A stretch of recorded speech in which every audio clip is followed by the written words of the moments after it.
Hello there. Petit Jedi et petit Sith, sans oublier les grands fans de Star Wars, que la force soit avec vous.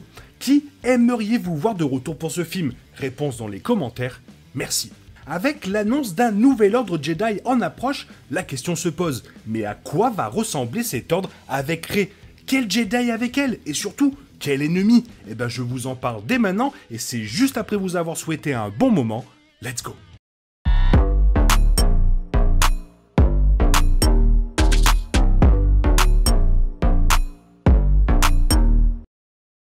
Donc, un nouvel ordre Jedi ramènera Rey en tant que maître Jedi, et ce film, canon, sera probablement différent de l'histoire déjà établie vue dans Legends. Le nouveau film se déroule 15 ans après le dernier film de la dernière trilogie et se concentrera sur Rey formant une nouvelle génération de Jedi. Mais il n'y a pas d'autres détails concrets, mis à part une rumeur sur un retour de Finn.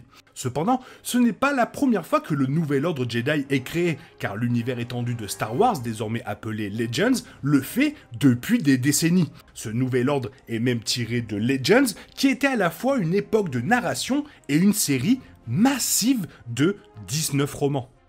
Le nouvel ordre Jedi original, combiné à ce qui a été établi dans le canon jusqu'à présent, révèle à quel point l'ordre Jedi de Rey sera complètement différent. En même temps, cela peut également donner des détails sur ce à quoi ressemblera exactement son ordre, compte tenu de certaines similitudes avec Legends. La dernière trilogie s'est fortement concentrée sur ce que cela signifie vraiment d'être un Jedi et sur les erreurs commises par l'ancien ordre Jedi, tout en laissant l'avenir des Jedi ouverts. Ce sera la lutte de Rey alors qu'elle définit un nouvel ordre Jedi dans le canon, tout comme les héros de la chronologie de Legends l'ont fait, ce qui vaut la peine d'examiner le nouvel ordre Jedi original et ce qui lui est arrivé. Le nouvel ordre Jedi qui avait été établi par Luke Skywalker a été complètement détruit dans le canon. Mais dans Legends, il a établi un ordre capable de croître et de prospérer. Sa première académie Jedi sur Yavin 4 a commencé avec une douzaine d'étudiants, mais elle est passée à au moins 100 Jedi au total au cours des 15 années suivantes. Les descendants de Luke ont continué à diriger le nouvel ordre Jedi pendant le siècle suivant, jusqu'à ce qu'il soit malheureusement décimé par les One Sith.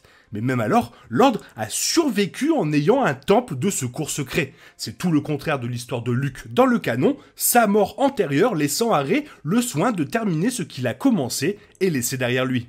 Étant donné que la dernière trilogie a adopté une approche radicalement différente de celle de Legends, le nouvel ordre Jedi de Rey sera probablement également très différent. Le nouvel ordre Jedi reprendra 15 ans après les suites, soit le temps qu'il a fallu à Luke pour faire passer l'ordre à 100 Jedi. Mais Rey peut suivre l'exemple du canon Luke et commencer tout petit. En même temps, Luke, ayant tous ces Jedi au même endroit, leur a permis d'être complètement détruits. Alors peut-être que Rey essaiera de développer rapidement l'ordre, elle pourrait au moins l'étendre sur différentes planètes, chacune formant sa propre section Jedi. De cette façon, l'ordre survivrait s'il était attaqué. Un avantage que Luke n'avait pas dans Legends était l'aide des fantômes de la Force, car il a été établi que les fantômes apparaissaient sur quelques années après leur mort. Cela signifie que Luke devait en grande partie trouver son propre chemin, développer de nouveaux enseignements ou s'appuyer sur tous les textes Jedi qu'il pouvait trouver. Rey, quant à elle, a pu se connecter avec l'esprit de tous les Jedi passés, ce qui signifie qu'elle aura beaucoup d'aide si nécessaire. Les suites ont également établi que les fantômes de la Force pouvaient apparaître plusieurs décennies après leur mort, de sorte que n'importe quel Jedi a le potentiel d'apparaître dans le nouveau film. Luke a tout de même eu l'aide de quelques Jedi qui ont survécu à l'Ordre 66, permettant à Rey de faire de même. Une poignée de Jedi ne sont pas encore confirmés morts après l'ascension de Skywalker, et certains d'entre eux se connectent à d'autres annonces récentes. 3 nouveaux films Star Wars ont été annoncés à la Celebration, dont un film basé sur The Mandalorian. La Celebration s'est également fortement concentrée sur la série télévisée Ahsoka, ce qui signifie que les utilisateurs de la Force comme Ahsoka Tano, Grogu et Ezra Bridger pourraient finir par survivre jusqu'à l'ère du Nouvel Ordre Jedi. N'importe lequel d'entre eux serait une grande aide pour aider le Nouvel Ordre Jedi de Rey, même si cela semble compliqué pour Grogu, vu que maintenant c'est un Mandalorien. Le nouveau film pourrait également s'inspirer des plans de suite de George Lucas qui aurait eu encore beaucoup plus de survivants de l'Ordre 66. La trilogie de Lucas aurait fait passer un appel à Luke auquel 50 à 100 Jedi restants auraient répondu. Bien sûr, l'Ordre 66 est encore plus loin dans le canon de Disney, et cela continuerait de soulever des questions sur l'endroit où se trouvaient les survivants du canon de l'ordre 66 Jedi dans les moments les plus sombres de la galaxie. Cela contredirait également Yoda et l'affirmation de la dernière trilogie selon laquelle Luke aurait été les derniers Jedi. Mais puisque Star Wars a montré auparavant que ce n'était pas strictement vrai, le nouvel ordre Jedi pourrait également contourner un peu les règles.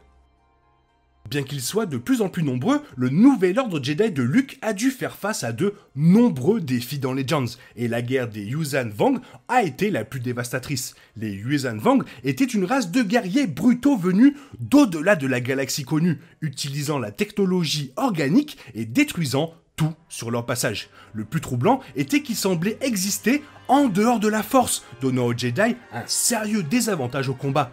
Les Jedi ont été brutalement chassés par les Vong, de nombreux amis proches de la famille de Luke ayant péri pendant la guerre, et l'existence même des Vong a remis en question tout ce que le nouvel ordre Jedi pensait savoir sur la Force. Et cela a conduit les Jedi à adopter temporairement une philosophie connue sous le nom de Potentium qui affirmait qu'il n'y avait ni côté clair ni côté obscur. Les adeptes croyaient que le potentiel de la lumière et de l'obscurité résidait dans l'utilisateur, pas dans la Force elle-même. Bien que Luke ait initialement accepté de laisser les Jedi explorer cette nouvelle idée, il a finalement vu les dangers auxquels une telle pensée pouvait conduire, de sorte que le nouvel ordre Jedi est revenu à une vision beaucoup plus traditionnelle de la Force.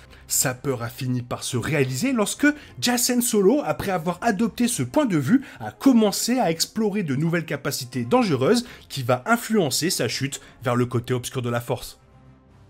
Bien que le nouvel Lord Jedi de Luke rejette cette philosophie, il existe des preuves suggérant que Lord Jedi de Rey pourrait adopter une vision assez similaire de la Force. Un thème commun de la trilogie de la suite était l'équilibre. L'obscurité se lève et la lumière la rencontre, selon les mots de Snoke. Luke a également enseigné à Rey l'équilibre entre la lumière et l'obscurité, ce qui ne signifiait pas céder au côté obscur, mais plutôt reconnaître son existence. Cette idée d'équilibre est démontrée par le symbole du Prime Jedi, qui a une ressemblance frappante avec le concept du yin et du yang, montrant un peu de lumière dans l'obscurité et un peu d'obscurité dans la lumière. Et donc, ce nouvel ordre Jedi pourrait également être lié au film Dawn of the Jedi de James Mangold, qui explorera les origines des Jedi. Dans la chronologie Legends, l'ère Dawn of the Jedi présentait un ordre qui croyait fermement à l'importance de maintenir l'équilibre. Cependant, contrairement au Potentium, les Jedi d'origine croyaient fermement à un côté clair et obscur. Ils ne se concentraient tout simplement pas autant sur la lumière que les générations ultérieures de Jedi, avec Rey apprenant des textes Jedi, dont beaucoup sont antérieurs au schisme qui a vu les Jedi s'engager dans la lumière et se détourner des ténèbres. Peut-être que son nouvel ordre Jedi suivra ce système et peut-être même qu'elle sera la narratrice de l'Aube des Jedi. De nombreux autres projets Star Wars ont également exploré cette idée d'équilibre, y compris les plans abandonnés pour la trilogie de suite. L'arc Mortis dans Star Wars The Clone Wars, les dernières saisons de Star Wars Rebels et même les idées de Colin Trevorrow pour Duel of the Fate ont plongé dans des domaines plus profonds de la Force. Avec autant de projets officiels Star Wars approfondissant l'équilibre dans la Force, quelque chose qui a toujours été important dans la saga de Lucas, il serait fascinant que le nouvel ordre Jedi de Rey explore au moins cette idée. Seul ce film peut répondre à ces questions et clarifier en quoi l'ordre Jedi de Rey dans le canon sera différent de celui de Luke Skywalker dans Legends. En tout cas, beaucoup pensent que Rey n'est pas une maître Jedi, voire une Jedi, alors pourquoi a-t-elle autant de soutien par des Jedi qui n'ont même jamais parlé à Luke Skywalker? Peut-être que le film nous révélera son importance. En attendant, il est temps pour toi de reprendre le cours normal de ta vie et on se retrouve demain pour une nouvelle vidéo. Bisous bisous, bye bye.